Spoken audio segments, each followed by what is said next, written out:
This overview is on RACI Draw. Across the top menu, the tabs from left to right. File. Within this tab, you will find Create New Diagram, Open Existing Diagram, Save Diagram as a new diagram, import one of our template, and the Logout tab. Under the Settings tab, you will find Change Password, and the last tab is the Help tab.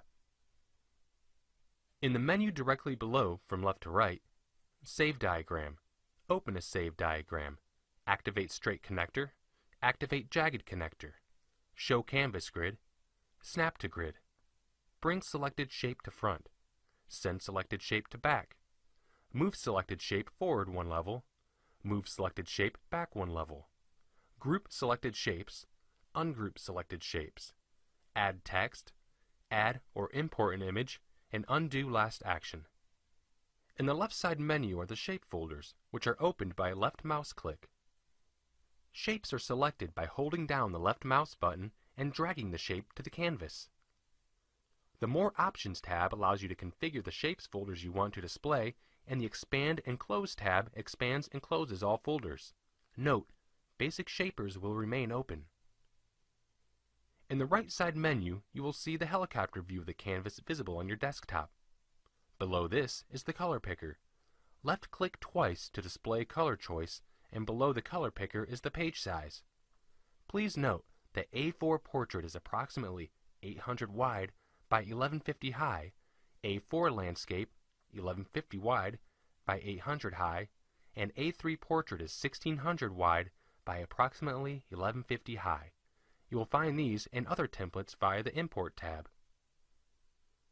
Tab of importance is the Update tab, which you need to select after any changes to page size or color.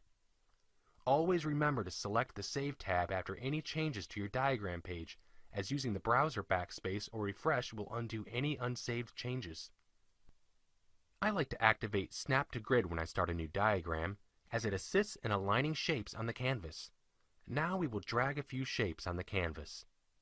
When a shape is selected, you can change its dimensions by simply dragging from the corners or side of the selected shape.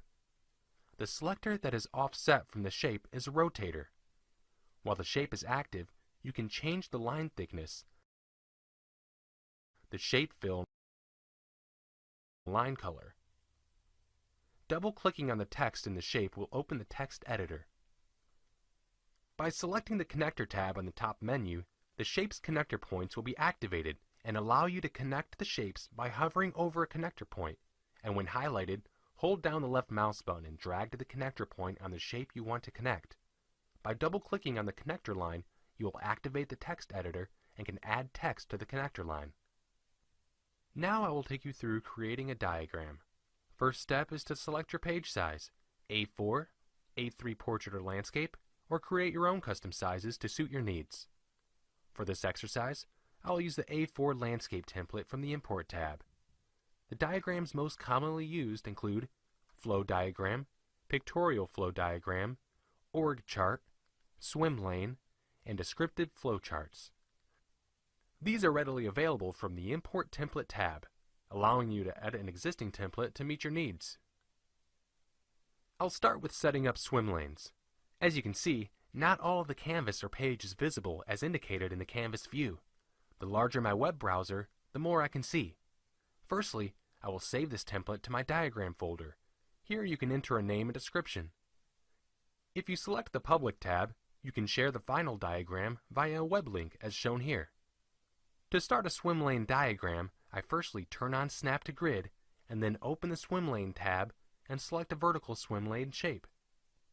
I can add lines by dragging another shape onto the canvas. Watch while I create some variations. You can duplicate a shape using Ctrl-D on your keyboard.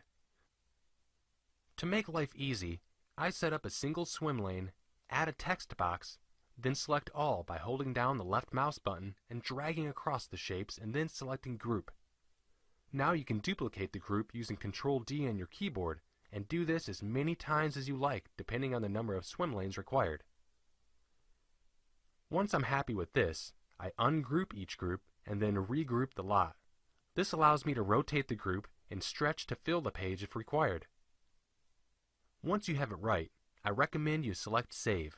A small hint, if your plan is to use this type of diagram more than once, after saving the diagram, select Save As to create a working diagram and use the saved basic diagram as your template for the future.